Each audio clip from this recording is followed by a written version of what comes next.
Et si la CPI finissait par juger aussi le camp Ouattara? Gbagbo peut-il vraiment obtenir justice? Les révélations de M. Ali Ouattara, coordinateur des coalitions de l'Afrique francophone pour la CPI font débat. Ce qu'il dit à la fin est révélateur. Très bien. Et donc si Côte d'Ivoire 2 est en cours, ça veut dire que le président Laurent Gbagbo n'avait pas forcément besoin de demander à la CPI de se saisir encore du dossier ivoirien. En fait, nous sommes un peu surpris parce que, disons, on va dire même que la méthode et la procédure même. Parce qu'en fait, au niveau du statut de Rome, vous avez 3 modes de saisine. Il y a le mode de saisine de l'État parti, qui est l'article 14 du statut. Donc, un État parti. Donc, si la Côte d'Ivoire a ratifié le statut, il peut demander que la CPI intervienne. Il y a également... Comme c'était le cas en 2011. Voilà, en 2011. Enfin, en 2011, la Côte d'Ivoire n'était pas État parti. Très bien. La Côte d'Ivoire était État parti finalement en 2013. 2013, très Voilà. bien. Donc, j'ai dit tout à l'heure que c'est l'article 12.3 qui a permis à la Côte d'Ivoire de reconnaître le statut. Donc, le premier mode de saisine, c'est l'article 14, État parti. Deuxième mode de saisine, l'article 15. Donc, c'est le procureur qui peut s'auto-saisir. C'est le proprio moto. Il peut s'interdire, en termes latins, proprio moto. Et maintenant, il y a le Conseil de sécurité, tout dans l'article 15 TRE, qui peut intervenir. Donc, si on veut, il y a 3 modes de saisine, avec le 4e mode de saisine, qui est l'article 12.3 du statut d'Europe. Donc, un individu ne peut pas saisir directement Donc, ça veut dire que c'est nul et non avenu. Bon, ça, c'est... De toute façon, moi, je ne vais pas rentrer dans ces détails. Je vous ai donné seulement, juridiquement parlant, les différents modes de saisine. Très bien. Voilà. Donc, par rapport à ces modes de saisine, si un individu doit les faire, il peut passer peut-être par les organisations, par un État pour les faire. Parce qu'en fait, l'article 14 permet à un État d'intervenir, mais un autre État également peut demander, même si un État peut demander, comme une enquête sur la Côte d'Ivoire, par exemple, un État parti. Ça peut se faire. Aujourd'hui, est-ce que la CPI peut réouvrir un dossier qui a déjà été fermé, jugé, même si vous avez dit qu'il y a une phase 2 qui est là, mais il y a eu un premier jugement qui est fait, est-ce qu'on peut toujours réouvrir ce dossier?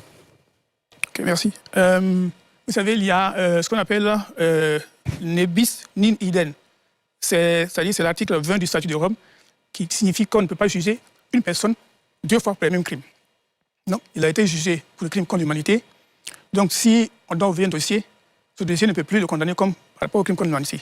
Donc, la phase 2, comme je l'ai dit, dans les enquêtes du procureur, des personnes de Laurent Gbagbo également peuvent toujours être touchées par la phase 2. D'accord. Ce n'est pas systématiquement ciblé sur sa personne. Sur sa personne, non. Donc, par rapport donc à cela, même en Côte d'Ivoire, ici, on ne peut pas juger une personne 2 fois pour les mêmes crimes. Donc, le dossier n'est pas clos, en fait. Contrairement à ce qu'on dit, le dossier, la Côte d'Ivoire est un pays toujours en situation. C'est un pays toujours sous phase d'enquête. Il y a une enquête 2 qui est en cours et on attend les résultats. Très bien.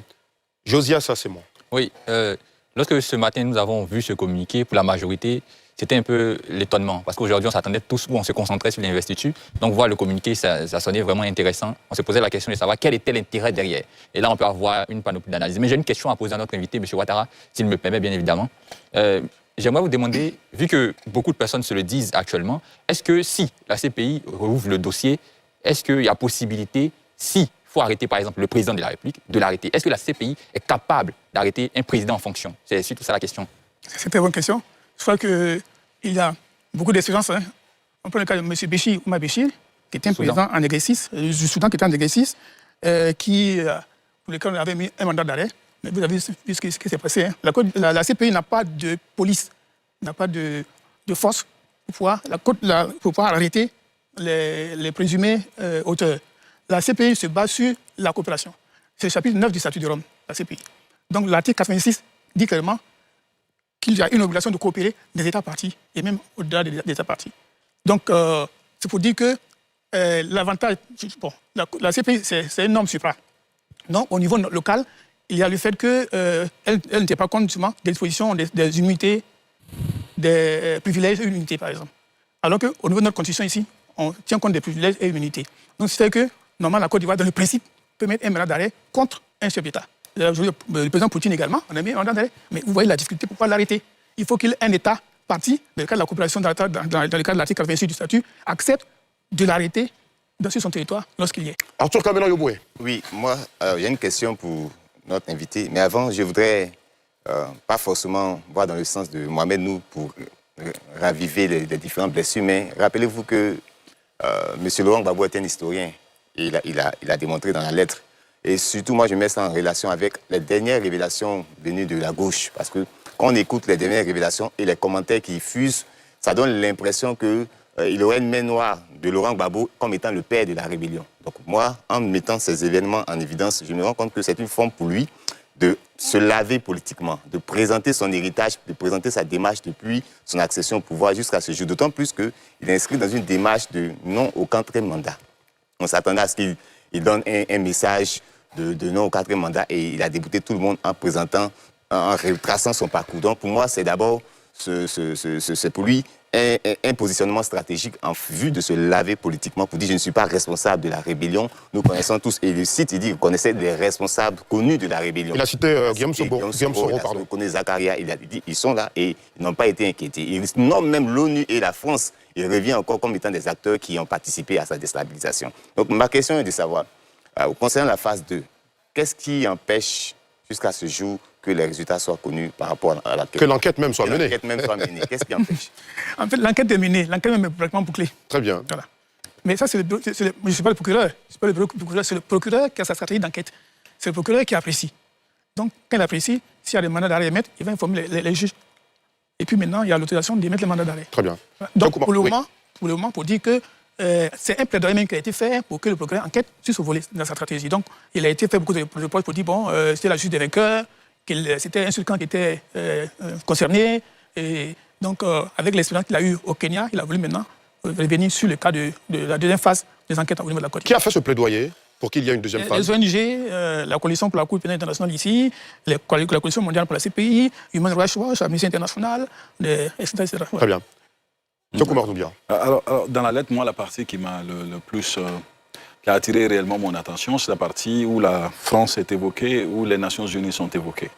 Est-ce que la Cour est en mesure d'avoir un regard sur la France en tant qu'État? Ce serait forcément possible, mais sur les Nations Unies en tant qu'organisation intergouvernementale, comment est-ce que la Cour apprécierait le rôle que les Nations Unies aient joué dans la crise ivoirienne?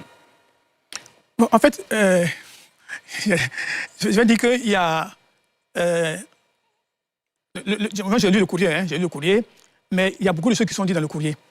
Et la CPI travaille effectivement sur l'article 5 du statut, dit qu'il y a les crimes, ça définit les crimes. Donc la Cour travaille sur certains crimes. Est-ce que l'ONU a connu des crimes par rapport à l'article 5 du statut, les crimes contre l'humanité, les crimes de génocide, les crimes de guerre?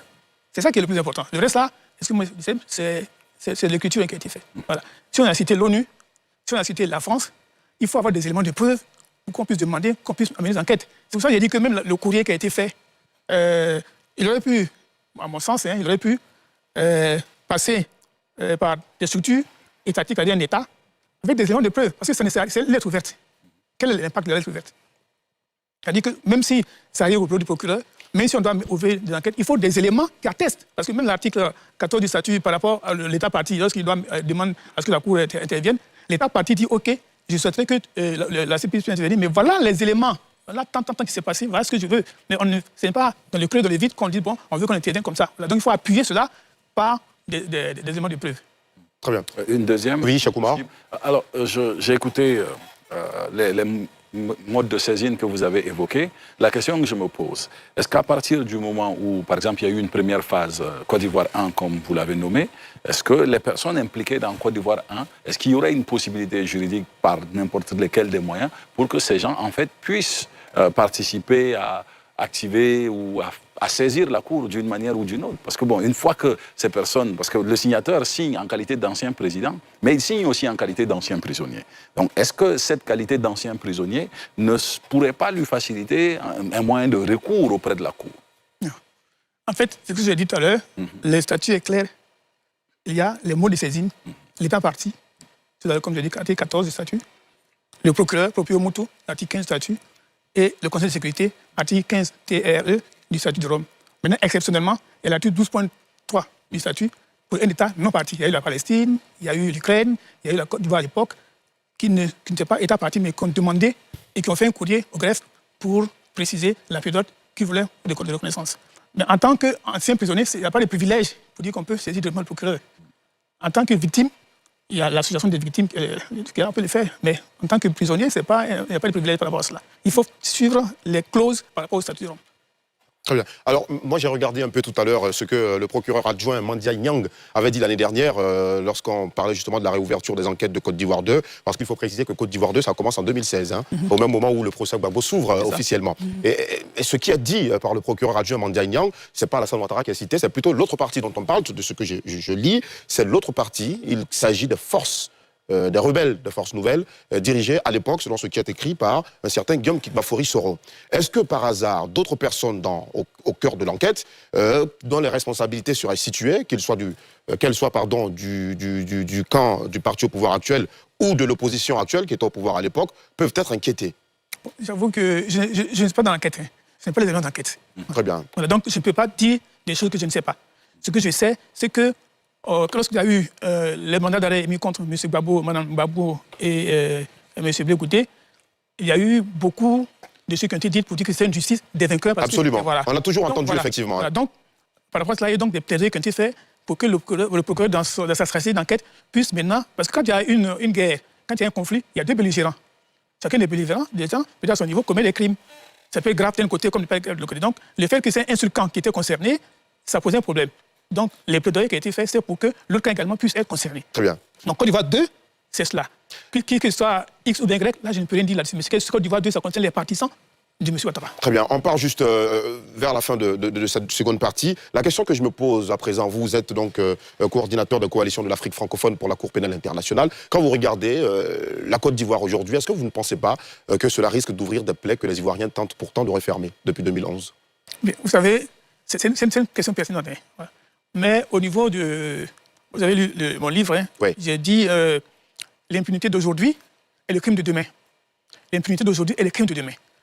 L'impunité est un encouragement à la récidive pour les bourreaux et un encouragement à la récidive, à la vengeance pour les victimes. Qu'est-ce que ça veut dire clairement? Ça veut dire que, bon, s'il y a l'impunité, s'il y a l'injustice, comme il est dit dans son courrier, s'il y a l'injustice, évidemment, ceux qui ont commis des crimes, mais ils sont encouragés demain à commettre encore, puisque il y a une impunité, il y a une injustice. On les a laissés faire.